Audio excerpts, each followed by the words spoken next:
Ohjausryhmäsi arviointitietoihin pääset arviointiohjelman kautta.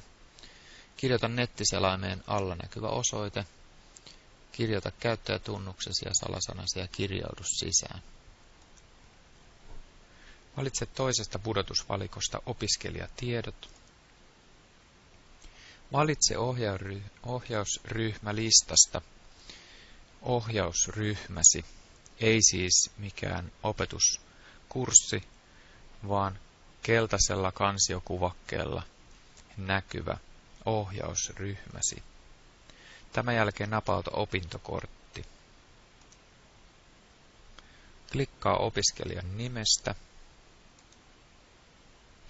Näkymästä voit tarkastella arvosanatietoja, eli näet valinnat, kuinka paljon valintoja opiskelija on tehnyt, kuinka paljon opiskelija on suorittanut kursseja. Sitten erittelylistasta näet jokaisen kurssin kohdalta, minkä arvosanan opiskelija on saanut, milloin arvosana on annettu ja kuka sen on antanut. Ja lopussa, jos on K-merkintöjä, niin rivin lopussa on teksti esimerkiksi poissa kokeesta, joka selittää sitä keskeytynyttä kurssia.